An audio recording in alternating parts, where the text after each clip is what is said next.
আমাকে অনেকেই বলেছে, হুজুর বাড়িতে কোন গাছ থাকলে ভাগ্য ভালো হয়, কোন গাছ থাকলে ক্ষতি হয়, কোন গাছ বাড়িতে থাকলে বিপদ হয়, আমাদেরকে একটু বলে দিবেন। এই গাছ গাছালি আল্লাহ পাকের একটি বড় নিয়ামত আমাদের জন্য।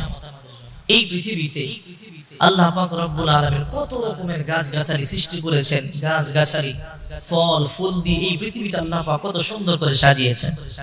একবার লক্ষ্য করেছেন, যদি এই গাছ গাছালি না থাকতো আমাদের কতটা কষ্ট হচ্ছে। এই যে আমরা অক্সিজেন গ্রহণ করি এই গাছ থেকে গ্রহণ করি, আবার আমরা যে বিষ কার্বন ডাই অক্সাইড ত্যাগ করি তা গাছ গ্রহণ করে। সুবহানাল্লাহ। এই গাছের মধ্যে অনেক গাছ আছে উপকার, আবার অনেক গাছ আছে অপকার।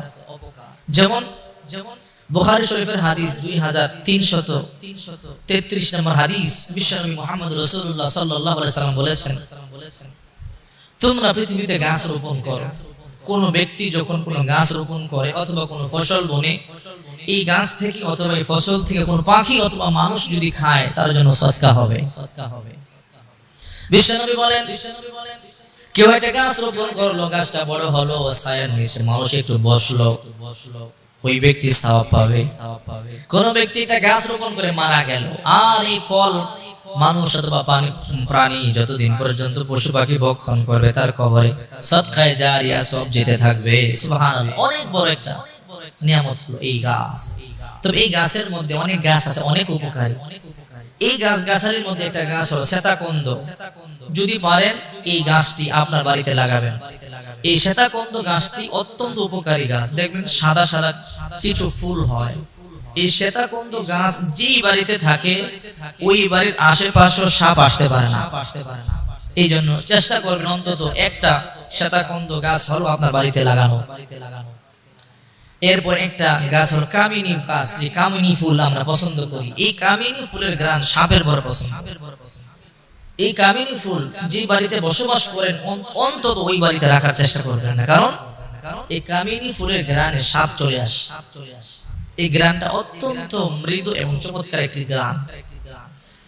সম্ভব হলে বাড়িতে একটা নিম গাছ লাগাবেন, কারণ নিমের নির্যাস বাড়ির আশেপাশে ছড়িয়ে পড়ে এবং জীবাণু ব্যাকটেরিয়া জার মরে যায়। এই নিমের নির্যাস আপনার ভিতরে যায়, ভিতরের জারামগুলো মরে যায়। এই নিম অত্যন্ত, নিম গাছ ভালো একটি গাছ। এরপরে বাড়িতে আপনি তুলসী গাছ লাগাবেন।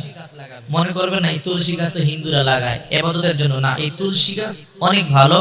এই তুলসী গাছ বাতাসের সাথে তার ঘ্রাণ মিশ্রিত হয়ে ব্যাকটেরিয়া জার রিমুভ করে দেয়। অনেক পাওয়ারফুল ঔষধি গাছ।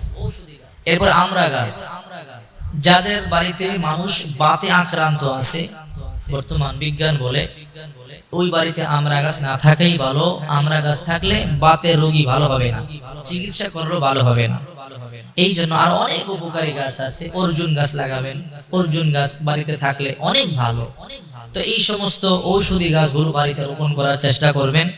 আর যে সমস্ত গাছগুলো ক্ষতি হয়, বিপজ্জনক হয়, ওই সমস্ত গাছগুলো না রাখাই ভালো। আর সবকিছু মালিক তো একমাত্র আল্লাহ পাক রব্বুল আলামিন। আল্লাহ পাকের উপরে ভরসা করবেন। সবকিছুর কাজ করার পূর্বে আল্লাহর উপরে ভরসা করবেন যে আল্লাহ ছাড়া কেউ কোনো কিছু করতে পারে না। আল্লাহ পাক রব্বুল আলামিন আমাদেরকে সঠিকটা বোঝার, হকটা বোঝার, হক পথে চলার তৌফিক দান করেন।